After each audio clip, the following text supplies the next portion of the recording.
Muy bienvenidos a Nuestra Vida Digital en este fin de semana de diálogos, fin de semana. Estamos muy contentos, gustosos de darles la más cordial bienvenida y de hablar con otro, pues en otro momento, con tener otro tema también muy interesante sobre la vida digital.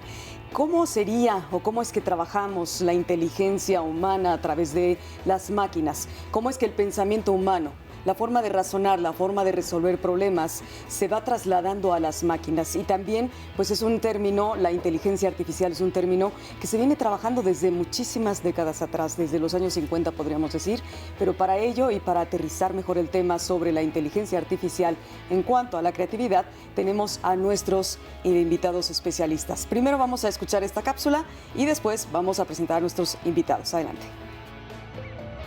¿Qué es la inteligencia artificial? Esta pregunta es capaz de generar amplios debates entre investigadores de diversas ciencias y disciplinas. Su complejidad epistemológica nos obliga a hacer otras preguntas como ¿qué es la inteligencia? ¿Quién puede definirla o medirla? Y mientras nos cuestionamos todo esto, descubrimos que hoy en día la inteligencia artificial está presente en nuestras actividades diarias. Si bien el nombre de inteligencia artificial fue propuesto por John McCarthy en 1956 durante una conferencia en el Dartmouth College, New Hampshire, donde se discutieron las ideas básicas acerca de cómo simular la inteligencia humana a través de las máquinas, los primeros antecedentes de la inteligencia artificial se remontan a la antigua Grecia cerca del año 300 a.C., cuando Aristóteles fundamentó un sistema lógico llamado silogismo, base de la lógica moderna, la cual se ha empleado para la construcción de sistemas inteligentes capaces de razonar. Desde entonces, personajes como San Isidoro, quien estableció los principios de las actuales bases de datos, Al-Khwarizmi, pensador persa al que se le atribuye la invención del algoritmo, Ramon Llull, sabio mallorquín creador de la Ars Magna, una especie de máquina pensante capaz de realizar demostraciones lógicas, el británico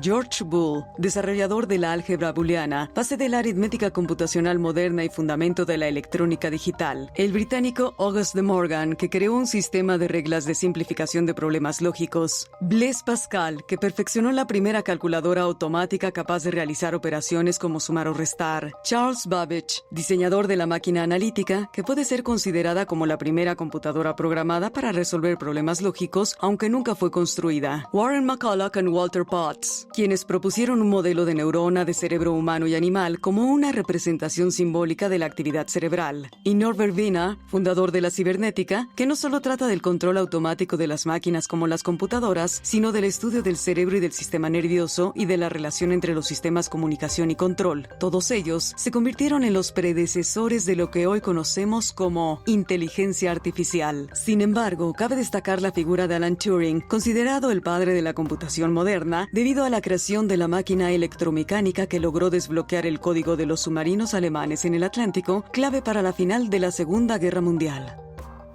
La inteligencia artificial, cuando una máquina imita las acciones cognitivas o de conocimiento. Pero para ello vamos a hablar precisamente con nuestros especialistas en esta mañana de Vida Digital y para ello me da muchísimo gusto presentarles a nuestros invitados, como les decía. Así es que bueno, pues Rafael Pérez y Pérez, doctor en inteligencia artificial, presidente de la Association for Computational Creativity e investigador de la UAM Coajimalpa. Mezclar, ¿no? Español con inglés, luego nos hace hacer esto. Luego también muy bienvenido. Gracias. David Núñez, doctor en comunicación digital y narrador digital. Muy bien. Venido, mi querido David Núñez. Gracias por venir. Rodrigo Aguilar Franco, maestro en ciencias de la UAM, fundador del Instituto Internacional de Ciencias de Datos. Muchas gracias, Rodrigo, por estar con nosotros. Y Andrés Gómez de Silva Garza, doctor en ciencias de la computación por la Universidad de Sydney, Australia.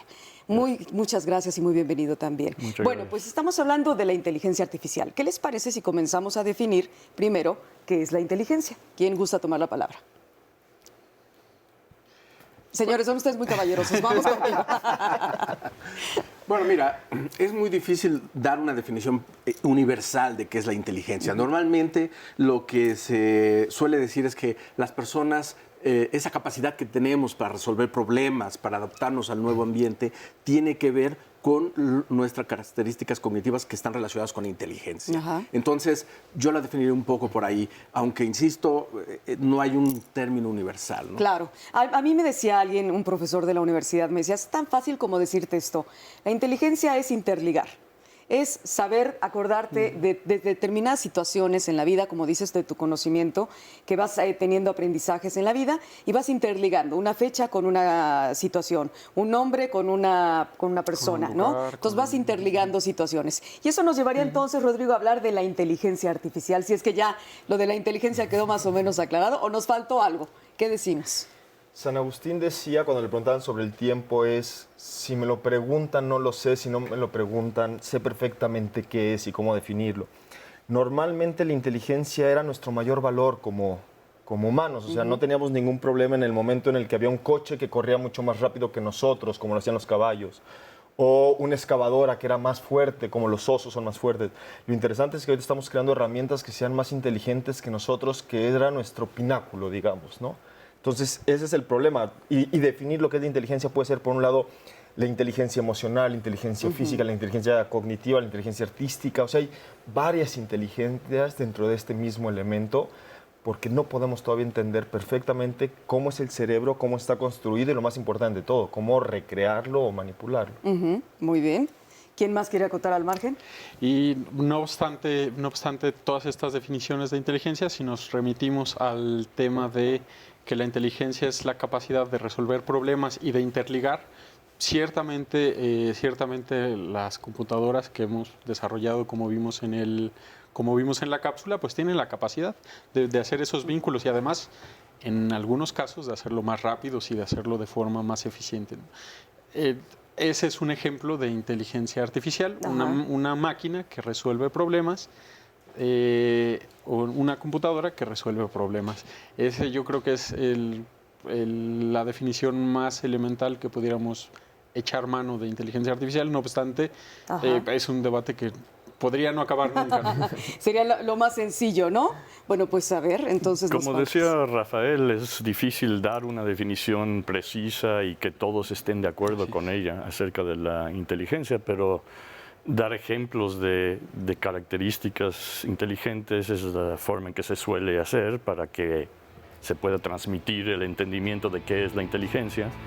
Y entre otras está la idea de conectar ideas o tener un modelo mental del mundo en donde estén conectadas las ideas. Claro. Pero hay otras características que no se han mencionado todavía que creo que son importantes. Y que podríamos tomar en el siguiente bloque. Muy bien. ¿Sí? ¿Te parece muy bien? Bueno, fíjense que también le preguntamos a nuestro público querido qué es la inteligencia artificial.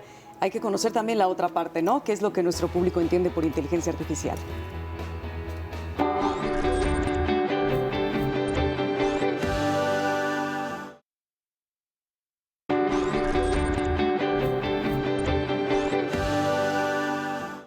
Sí. Es cuando la tecnología ayuda en la vida cotidiana a cosas como biotecnología o simplemente para mejorar la vida cotidiana. Sí, sí tengo conocimiento, he leído un poco acerca de ello y visto algunas películas. No. Sí, es la computadora, ya todo lo que tiene el celular, que nos ayuda a facilitar nuestras tareas de día en día.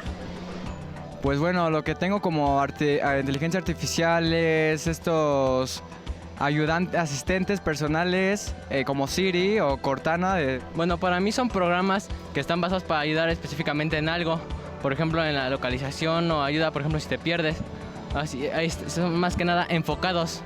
Bueno, no lo sé, pero me supongo que es así como que la parte de la ingeniería que desarrolla, no sé, nuevas tecnologías. ¿Qué tal los jóvenes? ¿Definen bien nuestra idea de inteligencia artificial? ¿O nos quedamos con ciertas dudas? Porque, a ver, a mí me gustaría saber, ¿cuál es la utilidad más concreta de la inteligencia o la aplicación de la inteligencia artificial? Para que sepamos bien a bien. Y si me dan ejemplos, por ejemplo, me estoy siendo redundante, ¿me dan un ejemplo concreto sobre qué? Pues ejemplos de en qué se está utilizando la inteligencia artificial en el área de la salud, para detectar tumores, para detectar imágenes que permitan hacer diagnósticos más efectivos. En los sistemas de pilotaje también sirven para afinar todo el transcurso de una aeronave desde su despegue hasta su aterrizaje. el más común, o uno de los más comunes, o de los que más literatura hay, el comercio electrónico, que te ayuda a decidir qué es lo siguiente que vas a comprar con tan solo un clic. Esos son 3 ejemplos. 3 ejemplos muy claros. Perdón, no, adelante, por favor. Mira, a mí me gustaría mencionar, hay un autor que se llama Russell y Norvig, que hablan sobre la inteligencia artificial en un libro muy famoso que ellos tienen sobre el tema, en el cual dividen o dicen que tradicionalmente ha habido 4 enfoques. Uno son sistemas que piensan como humanos, sistemas que actúan como humanos, y sistemas que piensan racionalmente y sistemas que actúan racionalmente. Entonces son estos 2 grandes enfoques que hay. De acuerdo a ellos, el enfoque de sistemas racionales, es decir, sistemas que usan, por ejemplo, la lógica formal, es lo que ellos denominan la aproximación ingenieril y matemática. Y por otro lado, los que están inspirados en cómo funcionamos los seres humanos, en cómo pensamos y cómo actuamos, sería la aproximación cognitiva. Entonces, respondiendo a tu pregunta, depende mucho desde qué punto de vista lo veas, ¿no? Normalmente el tipo de aplicaciones de las que ahorita se mencionaban tienen mucho que ver con ese enfoque matemático ingenieril, ¿no? De tener aplicaciones prácticas que nos puedan ayudar a resolver problemas concretos.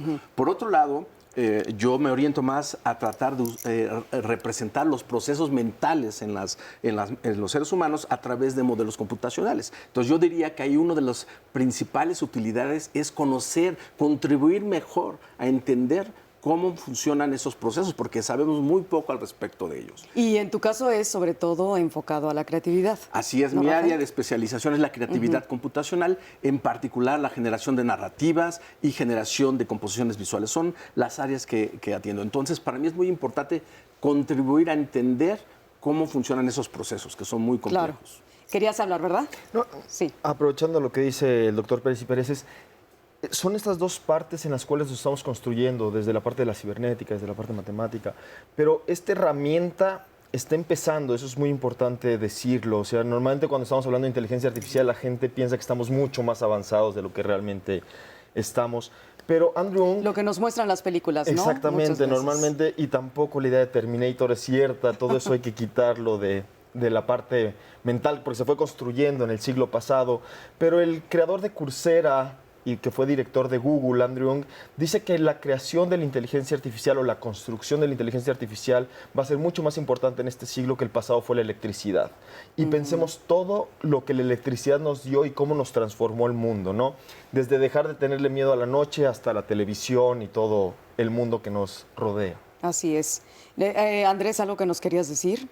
Pues, te veo asintiendo, entonces algo nos quieres comentar. Sí, no, bueno, para complementar la lista de aplicaciones que mencionó Rodrigo o de ejemplos en donde se está usando la inteligencia artificial de manera concreta hoy en día, una aplicación menos seria, pero que también nos ayuda a entender los procesos cognitivos de la gente, es en los videojuegos. El tratar de hacer que un videojuego computarizado reaccione de una manera mucho más dinámica, mucho más adaptable al usuario, tal que el usuario no le agarre la onda y pueda vencerlo rápidamente y fácilmente, pues es una aplicación un poco más divertida, quizás menos seria, pero es igual de científica, el tratar de entender esos procesos de reacción de los usuarios en los videojuegos. Y estamos ahí viendo a un público sumamente joven, ¿no? A los niños sobre todo, meterse y estar inmersos muchísimo en este tipo de respuestas o de interacción entre máquina y humano. Ahora, lo que es muy interesante también explicar a nuestro público son 2 vertientes, a ver si ustedes me aclaran la idea. Hay 2 pruebas que son importantísimas para detectar o determinar o establecer o conceptualizar la inteligencia artificial, que es la prueba de Turing y la prueba de Lovelace. ¿Quién me quiere hablar de esto? Pues los computólogos yo creo que tienen... Bueno, mira, yo podría iniciar con lo de la prueba de Turing. No sé si el público esté familiarizado con ella. Básicamente, rápidamente la menciono. Tenemos una persona con un teclado y hay otra persona en un cuarto que no ve la primera con un teclado y una computadora en otro cuarto diferente con otro respondiendo a la conversación. Hay una conversación entre los 3. Entonces, si la persona que está afuera no puede identificar cuál es la otro ser humano y cuál es la máquina, se supone que pasa la prueba de Turing. Es muy importante aclarar que yo creo que ha habido un poco de distorsión al respecto. Para empezar, cuando Turing planteó esto, su objetivo, en mi opinión, era el tener una conversación como la que estamos teniendo ahorita nosotros, una conversación normal, natural, que incluyen desde expresiones que no son comunes, ironismo, ese tipo de cosas. Entonces, el pasar la prueba de Turing implicaría realmente el tener conciencia o tener conocimiento de un amplísimo gama de saberes para poder realmente llevar este tipo de conversación. Nosotros lo hacemos en forma natural, nunca no nos damos cuenta, pero hay muchas cosas implícitas ahí, ¿no? Por ejemplo, Andrés decía, ese tipo de ondas, algo así dijiste, ¿no? Entender esa implica bastante procesamiento. Entonces yo creo que a eso se refería. Yo creo que no ha habido realmente una máquina capaz de pasar esa prueba de Turing. Ha habido distorsiones en mundos muy acotados, en situaciones o dominios muy acotados, donde sí algunos sistemas lo han logrado confundir a otra persona. Pero realmente el espíritu era algo mucho más complejo y mucho más grande que no se ha cumplido todavía. Muy bien, y nos quedamos entonces con la idea de explicar lo que es, también sería una prueba, la de Lovelace, ¿no? Y esta la vamos a hablar después de este corte, si les parece. Estamos en Facebook Live. Ya también veremos ahora las redes de nuestros invitados especialistas para que también hagan preguntas y los vayan siguiendo con sus diferentes proyectos, diseños y toda su carrera y su profesión. Regresamos, hoy es Vida Digital y estamos hablando de inteligencia artificial enfocada sobre todo a la creatividad. No se vayan.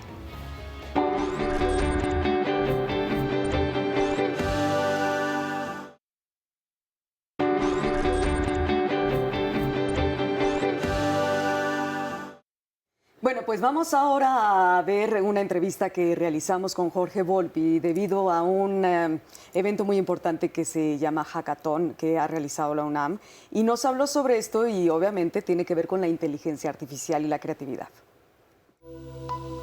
Este es nuestro segundo año, es el segundo año de la LEF. El año pasado estuvo dedicado a la física y su relación con las artes y en esta ocasión hemos elegido las neurociencias y la inteligencia artificial. Bueno, uno de los proyectos también importantes dentro de la LEF es el Hackathon que estamos organizando aquí en la Torre Vancomer, que nos hospeda en uno de sus espacios. Hicimos una convocatoria abierta a universitarios en edades universitarias y una especie de acertijo o examen abierto. Ahí se seleccionaron finalmente a 10 equipos de 5 personas cada uno, es decir que son 50 jóvenes los que estarán participando en crear una interfaz de inteligencia artificial que permita no solamente el análisis de textos, sino la creatividad aumentada a partir de esos textos, vinculando justamente inteligencia artificial con literatura en este caso específico. ¿La mayoría de ustedes estuvieron en el Hackathon o participaron en él? En el Hackathon no. No. Pero han estado presentes en algunos otros eventos, ¿no? Sobre este tipo. Esto es muy interesante, ¿no? Que los jóvenes participen en este tipo de dinámicas, de eventos, de conocimientos, que se puede decir que también pueden ser en algún momento algunos concursos, ¿no? En donde se va desarrollando y se va invitando a que los jóvenes desarrollen su mente en diferentes áreas. Ustedes que están súper involucrados en el área de la creatividad, sobre todo, cuéntenme, ¿qué sería lo más atractivo para un estudiante que se decantara por estudiar la inteligencia artificial, pero sobre todo en el área de la creatividad? Rafa.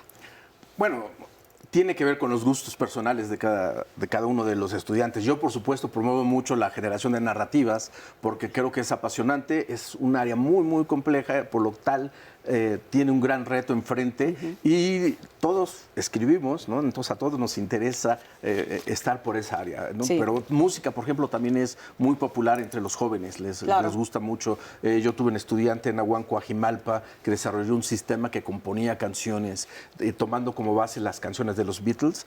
Como yo soy fan de los Beatles, yo estaba muy contento con esa idea y la verdad es que produjo algo bastante interesante. En fin, hay varios ejemplos. La creatividad cabe en muchos lugares. Esa narrativa digital, David, cuéntame. Ahorita que platicabas, la parte de las computacional y la narrativa, la literatura siempre han estado vinculadas. De hecho, Ada Lovelace es la hija de Lord Byron, el poeta inglés. Y durante todo el tiempo se ha tratado de construir, ¿cuál es, como bien dice Rafael, este proceso tan complejo? O sea, en la pintura ya se han construido, en la música. Nabokov decía que la literatura empezó en el momento en el que Pedro dijo que el lobo venía y el lobo nunca llegó. Es decir, en este proceso en el cual no es a partir de lo visible o de lo tangible. Entonces, eso es muy complejo. En el momento en el cual se crea la imprenta, que Gutenberg reconstruye la parte china, la herramienta china, no es tanto para poder difundir, no es tanto para poder construir, sino para poder difundir el conocimiento. Pero si no hubiera sido por la imprenta, no se hubiera construido la novela o el ensayo, que permiten un diálogo cercano con el lector. Y bueno, son los dos géneros narrativos, o literarios más bien, que más éxito tienen en este momento. Lo interesante es, o al menos es la parte en la cual yo estoy enfocado, de qué forma la inteligencia artificial como herramienta va a funcionar para crear una nueva narrativa. Una narrativa que utilice estas estrategias y esta herramienta de una forma totalmente creativa, ¿no? Ahora, en el evento en donde estuvieron muy involucrados es el Aleph, Fronteras del Cerebro y la Inteligencia Artificial, ¿no? Esto ya se llevó a cabo, como también fue el hackathon, y ahí pues se dio una serie de dinámicas que me gustaría muchísimo que Andrés o tú, Rodrigo, nos compartieran. Pues el Aleph es una semana en la que se invita a la comunidad estudiantil en general, a todos, pero muy particular quienes asistieron muy voluminosamente fueron los estudiantes, para hablar de varios temas o para hablar de la inteligencia artificial vista desde muy distintos enfoques, ¿no? Desde la narrativa, desde el uso en la industria, desde el entendimiento de la inteligencia artificial a través de las neurociencias, a través del lenguaje, a través de la creatividad. Y bueno, pues cada conferencia, a través de los miedos que genera la cultura popular de lo que se entiende por inteligencia artificial, y en cada caso, pues la experiencia fue bastante enriquecedora, y uno de los aprendizajes que me llevé la semana pasada es que todavía hay mucho que aprender y mucho que avanzar en el entendimiento de la inteligencia artificial. De la inteligencia artificial. Y, por ejemplo, me llevaría a hacerles la pregunta, ¿cuál sería la diferencia entre la creatividad humana y la creatividad artificial? Bueno, la creatividad artificial o la creatividad computacional tiene que ver con la construcción de estos sistemas que hagan productos que consideramos creativos, ¿no? Puede ser con cualquiera de las dos aproximaciones que ya mencioné, la cognitiva, o sea, la idea sería entender mejor cómo funciona el proceso creativo, o más la ingenieril, como generar un cuadro, generar una pieza de música sin importar. Eso sería la creatividad computacional, usar la computadora como herramienta. Claro. La creatividad humana es un fenómeno que no comprendemos, que también estamos muy lejos de poder tener clara cuál es la situación, y que involucra muchas cosas como emociones, sentimientos, experiencias, vivencias. Hasta dones, ¿no? Claro, hasta dones, ¿no? Características genéticas. Exactamente. Tiene que ver con muchas otras cosas que, insisto, todavía no comprendemos bien. Entonces, yo diría que pues, la creatividad artificial tiene que ver con creatividad computacional, con tratar de contribuir a entender más todo ese otro aspecto que todavía no comprendemos. Oye, Andrés, ¿tú tienes o estuviste inmerso en un proyecto de diseño? Cuéntame de esto, que es muy interesante. Sí, mi proyecto de doctorado es un sistema que se llama GenCAD, y su propósito era generar un sistema computacional que de manera autónoma fuera capaz de diseñar, en este caso eran diseños arquitectónicos, aunque los modelos algorítmicos, computacionales que propusimos entre mi asesora y yo, la idea es que fueran muy generales, y entonces se hicieron en realidad dos sistemas a la hora de concretar esos modelos en programas específicos. Uno de ellos hacía diseño de las estructuras de los edificios altos para poder resistir sismos y otras vibraciones y cosas. Más ahora que hemos nosotros en México padecido tanto sobre esto, ¿no? Sí, es bien necesario. Y la otra aplicación que le dimos es poder diseñar residencias, planos para residencias, pero no nomás residencias cualesquiera, sino que cumplieran con las reglas del Feng Shui, que es una tendencia china. El Feng Shui y los edificios o las casas inteligentes van de la mano, ¿no? Lo han unido mucho. Sí, todo depende de quién quiera, ¿no? Si se diseña para Hong Kong, definitivamente es necesario. Bueno. También en México como que se puso también muy en boga. También está de moda. Muy bien, vamos a regresar a seguir hablando de inteligencia artificial, sobre todo vinculada a la creatividad. Y también una pregunta que cuando regresemos del corte le hicimos a nuestro público. ¿Creen ustedes que la creatividad artificial o la inteligencia artificial rebasará a la inteligencia humana en algún momento de nuestra vida? Regresamos con más en Vida Digital.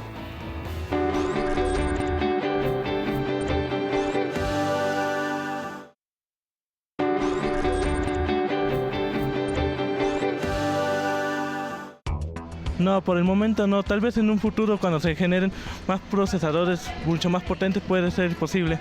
Pues yo considero que sí, ya que, como lo dicen, la tecnología cada vez está creciendo y aumentando, y pues a partir del humano se creó toda esta tecnología. Yo creo que habrá un punto en el cual ya rebasará los límites incluso. No, absolutamente no. Al final de cuentas estamos hablando de seres racionales, de seres sociales, seres que tienen la capacidad de adaptarse a un entorno, a una situación, a una circunstancia. Todo ese tipo de factores una máquina definitivamente no lo puede hacer, ¿no? Evidentemente la tecnología ha avanzado y seguramente hay muchas cosas en las que podemos perfeccionar y en las que podemos potencializar lo que como ser humano somos, pero no somos reemplazables bajo ninguna circunstancia. Nosotros somos seres emocionales, como tal nos podemos adaptar y difícilmente una máquina puede superar eso. Yo creo que sí, yo estoy de acuerdo, inclusive creo que ya la rebasó. Un ejemplo concreto, y ya tiene mucho tiempo, es cuando el ajedrecista Garry Kasparov se enfrentó contra la máquina y perdió.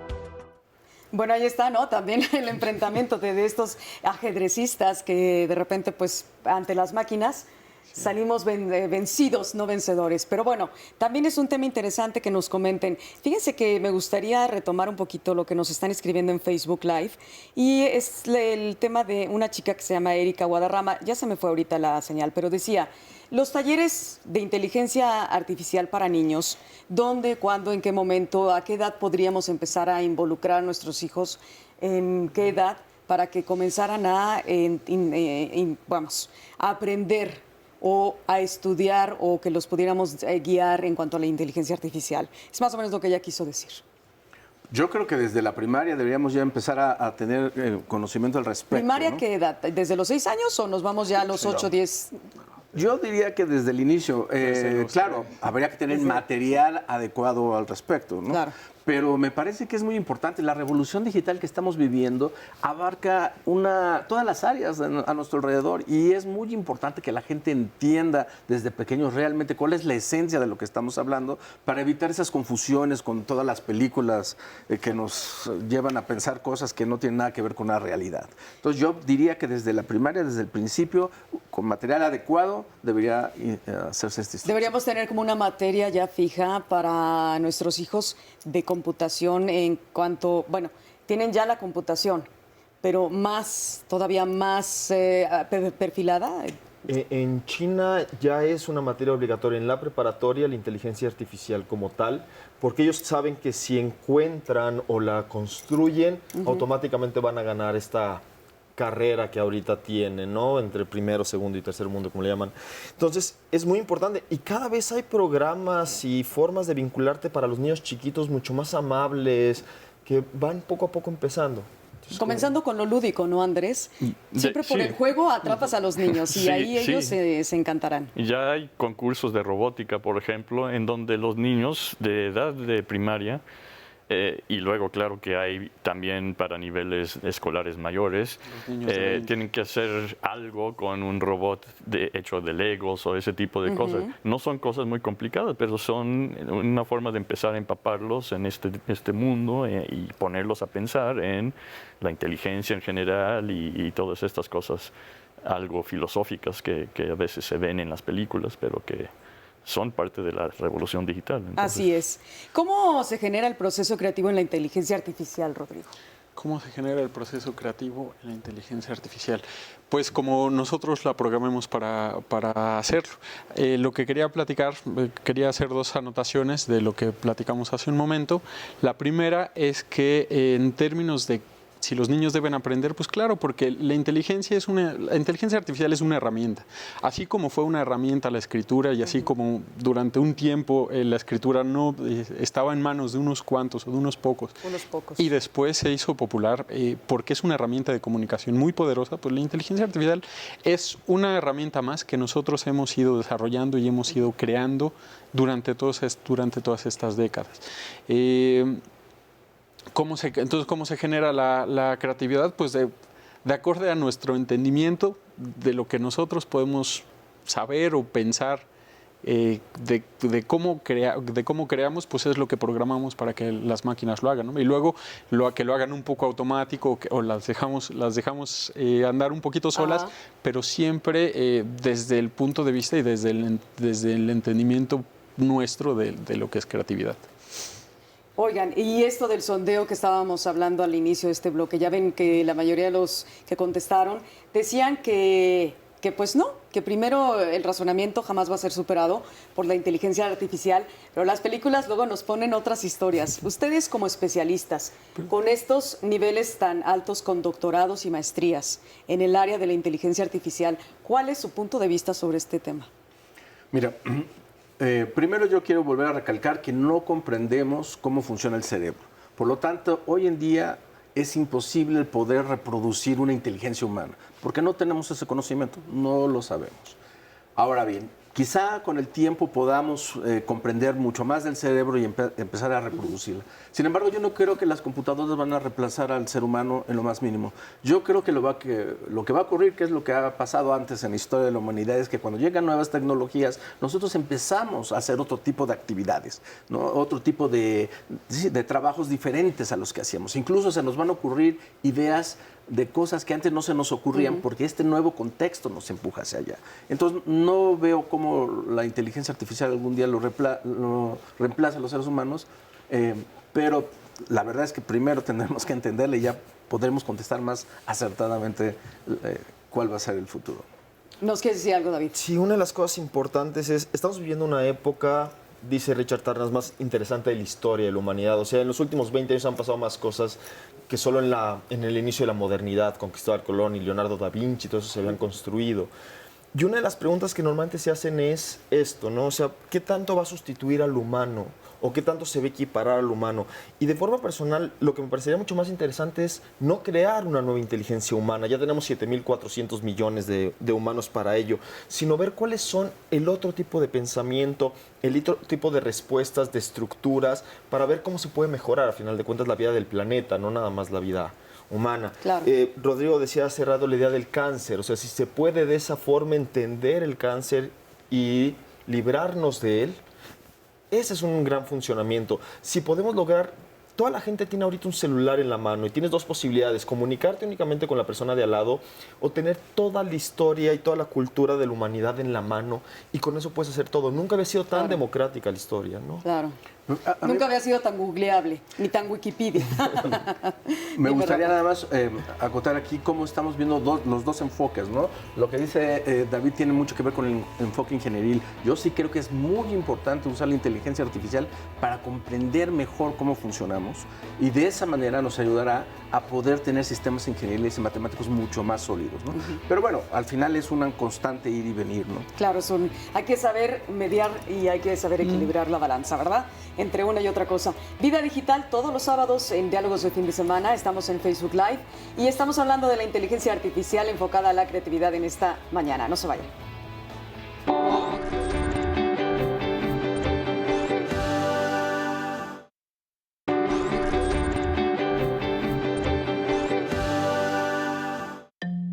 Yo soy Jorge García Flores, soy jurado, yo soy ingeniero investigador en procesamiento del lenguaje natural en la Universidad de París 13.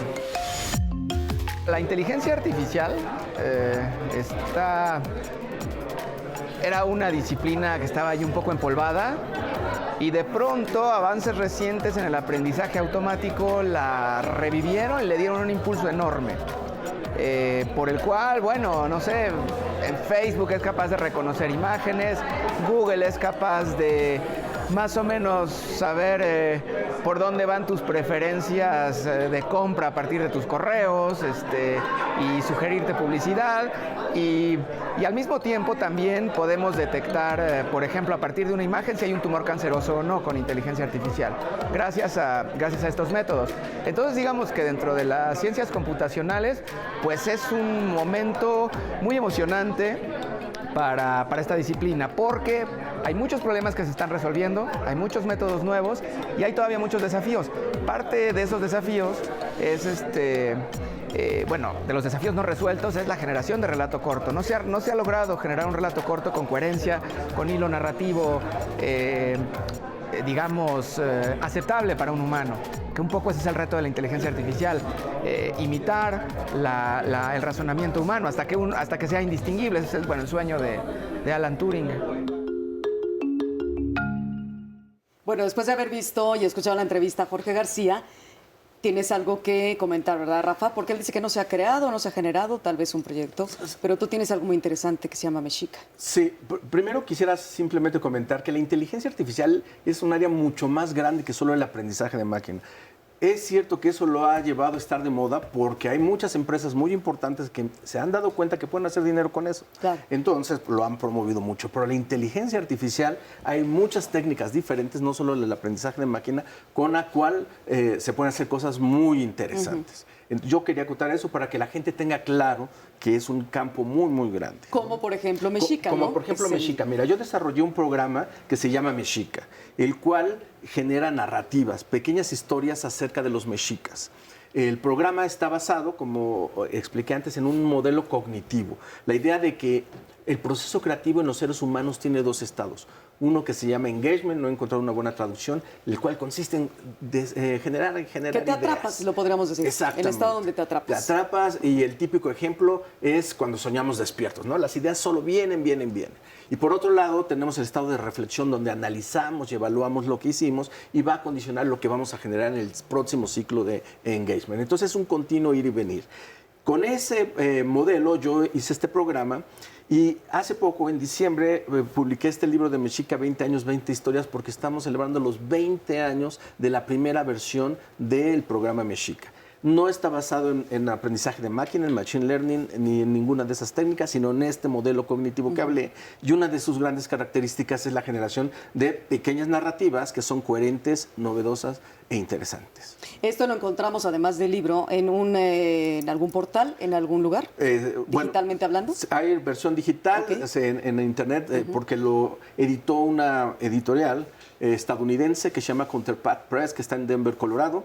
Entonces se puede comprar a través de internet. Están las imágenes de lo de Mexica, entonces. Exacto, ese es un ejemplo de una historia que creó el sistema. Ese ejemplo lo pueden encontrar en Google y va describiendo todo lo que pasó. Si pueden ver, si observan ahí cuestiones emocionales, en alguna de las cápsulas veíamos que decía tiene alguna audio, persona. ¿no? Tiene audio. A ver, vamos a oír el audio, ¿les parece? Princesa se sintió perturbada por su propio comportamiento. La princesa decidió caminar hacia el templo de Quetzalcóatl.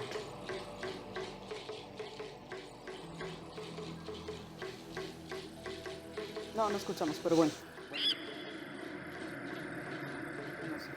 Ahí está. Muy bien, ya regresamos. Lo que pasa es que estábamos escuchando el audio de esto de Mexica. Rafael Pérez y Pérez. Y si ves, en alguna de las acciones decía, la princesa se sintió perturbada por su propio comportamiento. Entonces, el sistema es capaz de detectar o representar esas reacciones emocionales y expresarlas en la narrativa. ¿No? ¿Y tu narrador es David? No. Para la otra. Para la siguiente. ¿Qué cosas has narrado, David, que podamos encontrar y que sean tendiente, que sean con esto de la inteligencia artificial y la creatividad? Ahorita estoy armando un modelo, yo espero tenerlo listo antes de que acabe la década, porque eso es un poco más lento de lo que todos esperamos, donde la idea es de qué forma cambia el lector. Es decir, como platicamos hace rato, en el momento en que se le escucha el interlocutor de oralidad, tú te vinculabas socialmente, con la novela tú te vinculas personalmente y la inteligencia artificial permite que tú seas el personaje, es decir, que tú estés abismado dentro de ello. Entonces es un modelo a partir de 5 partes donde se va construyendo la historia de una forma personalizada, o esa es la búsqueda. ¿Por qué es importante esto? Porque como se ha transformado la narrativa, como bien dice Rafael, es una vinculación emocional a final de cuentas. Y cada vez tienes que ver cuál es la emoción regente que quieres construir. Se pueden generar muchísimas cosas. Lo que ellos quieren hacer, porque yo estoy del lado de la narrativa y están en la parte de la máquina, es una vez que la máquina aprenda a contar, ¿qué es lo que nos va a contar? Esa es la pregunta que yo me hice cuando empecé el doctorado. Y sobre eso es, una vez que sepamos qué contar, nosotros podemos ser los que nos vinculamos, porque le estamos dando todo el tiempo información. Lo de Cambridge Analytica es un gran ejemplo de lo que se puede hacer a partir de eso. Esto es en el lado creativo, en el lado narrativo. La forma inmersiva como la realidad virtual está construyendo nos va a permitir crear, es decir, estamos en un momento en el cual se van a crear nuevos géneros narrativos, no nada más se van a construir a partir de los que ya hay, sino se van a ir generando nuevos, porque el proceso de vinculación artístico va a ser completamente diferente. Y hay otra cosa que también es muy importante, nunca habíamos dado o necesitado tanto las narraciones. Si las narraciones es lo que nos permite sobrevivir, porque esa es la idea cuando se creó alrededor del fuego, la idea de narrar. Hoy en día la gente ve mucho más televisión que antes, Netflix es el gran ejemplo. Bueno, plataformas a lo mejor no. Pero nunca se había leído tantos libros como en el día de hoy, eso dice Pinker. Sí, Canal 11, claro. Rodrigo está muy atento. Nunca se había leído tantos libros como en este momento, nunca la gente había dedicado tanto tiempo al ocio, por fortuna. Gracias a que ahora los tenemos digitalmente. Los tienes todo el tiempo, los estás cargando. La gente lee más o menos 40 páginas al día en Facebook. Si la gente eso que le dedica a leer anotaciones constantes de dónde estoy y qué estoy comiendo lo convirtieran en novelas, podrías leer Thomas Mann una vez cada quincena o cada mes, ¿no?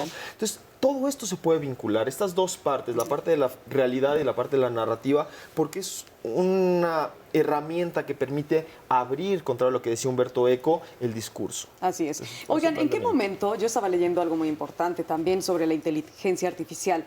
Estamos generando la inteligencia artificial, ya la tenemos hecha, ya la tenemos preparada, pero la inteligencia artificial llega un momento en que se convierte en una tecnología, ¿no? Se convierte en una tecnología de lo común. ¿Podría ser esto de la narrativa una tecnología de lo común? Es que es una herramienta que va a poder entrar en cualquier parte, como bien decía Rodrigo, tanto en la parte de los coches, como en las industrias, como en las narrativas. O sea, ¿cómo vamos a utilizar nosotros esa herramienta y qué sigue después? Y ahí está la aplicación a lo de lo común. Rodrigo, ¿me cuentas esto después del corte? ¿Te parece? Sí, claro que sí. Vamos a hacer una pausa pequeñita y regresamos con más Vida Digital.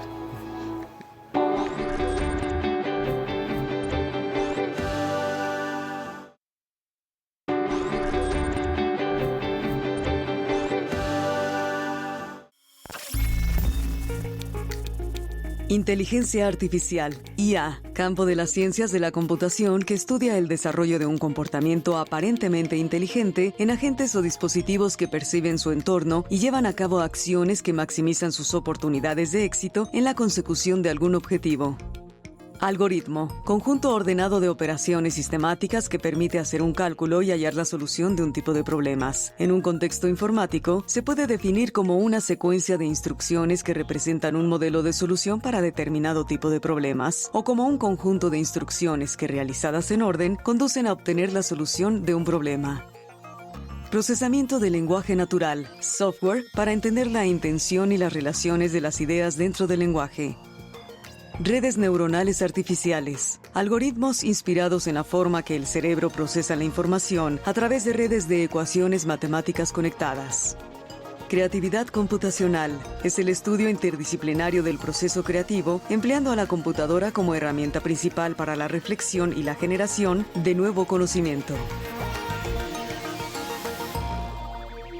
Bueno, pues un poquito del glosario, hay muchísimos más términos, ¿no?, sobre inteligencia artificial que debemos tomar en cuenta, pero es una probadita. A ver, cuéntenme ustedes, a ver, Rodrigo, voy contigo, porque fíjate que esto es algo interesante y lo están poniendo en Facebook Live. ¿Cómo identificamos cuando te metes, por ejemplo, en alguna plataforma de comercio electrónico como Amazon y te contesta la voz que te está tomando el pedido, lo que sea? ¿Cómo identificas eso? Ya sabemos que Amazon ahí tiene a una inteligencia artificial o que iPhone tiene a Siri y es otra inteligencia artificial. Pero ¿cómo identificas en otros momentos o en otras plataformas o lugares que te está contestando una inteligencia artificial? Pues eso es como una pruebita de Turing. Es muy difícil. Al final es difícil. Mientras los sistemas de comunicación más elementales, pues rápidamente cachas cuando no capturan la esencia de una conversación, más o menos fácil. Pero en principio, pues al estar interactuando tú con un monitor o con un chatbot, pues no es inmediato. Y déjame decirte que hay trucos y hay veces que los que parecen ser chatbots son personas que están operando la conversación. Entonces no está tan sencillo. No es sencillo. ¿Qué me ibas a decir antes del corte? Estaba muy emocionado por lo que estaba platicando David, porque mira, estamos hablando de la evolución de la inteligencia artificial, y fíjate que la inteligencia artificial o la evolución de la inteligencia artificial está vinculada a la evolución de nuestra propia inteligencia y está vinculada a nuestra propia evolución. Y si pensamos que nosotros somos la forma en cómo producimos y que nos estamos llenando de cosas y que ahora las cosas están adquiriendo inteligencia, me estaba emocionando porque ya no nada más vamos a poder encontrar narrativas de lo que una persona comió, desayunó, se vistió o con quién se encontró, sino lo que la ciudad va a poder platicar como cosa inteligente, lo que nos va a poder platicar. ¿Qué va a poder platicar el metro cuando tenga sensores de temperatura, de sonido, de estado de ánimo? ¿Qué nos va a contar eso? Entonces, eso me emociona mucho. Y me emociona más porque sé que estamos en esa ruta. A mí me toca ayudar a las empresas a entender y a implementar sus estrategias de inteligencia artificial, de las cuales la mayoría está entendiendo cómo lo va a hacer, ¿no? O sea, como hemos platicado en varios momentos aquí, la inteligencia artificial en la industria no es la inteligencia artificial de vanguardia, ni la de Terminator, ni tal, salvo las compañías de tecnología grandes que tienen ejércitos de personas y de infraestructura que está desarrollando vanguardia. El resto de nosotros pues estamos utilizando herramientas que pueden extraer algo de información, algo de valor a través de las herramientas de la inteligencia artificial. Y ya para cerrar la idea, dos cosas más. Aquí en México, la otra vez me preguntaban, oye, ¿y México cómo lo ves en temas de desarrollo de inteligencia artificial?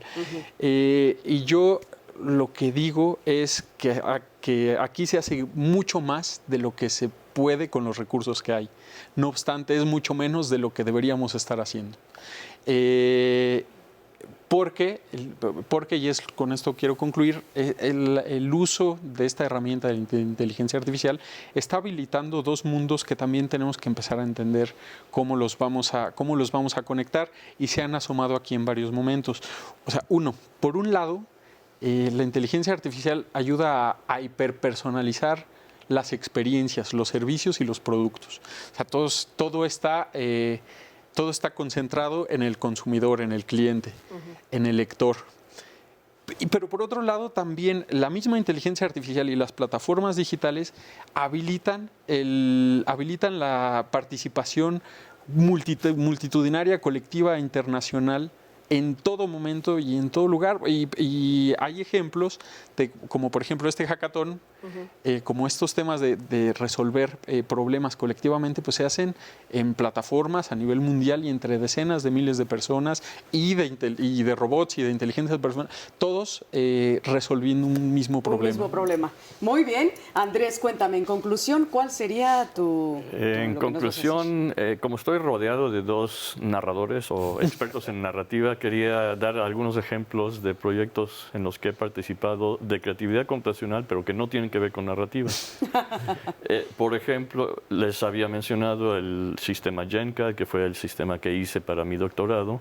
Cuando terminé el doctorado en Australia, me regresé a México. Desde entonces soy profesor de tiempo completo del ITAM. Y uno de mis primeros tesistas lo que hizo es usar las mismas ideas computacionales de mi proyecto de doctorado, pero ahora aplicadas al arte, ¿no? Entonces, es una forma de demostrar que esas ideas eran muy genéricas y se pueden aplicar a varios tipos de diseño, pero también a varios tipos de actividad creativa que no tienen que ver con diseño. En este caso, lo que hicimos es imitar los cuadros de un pintor holandés a través de la computadora. No me digas que Van Gogh. Rembrandt.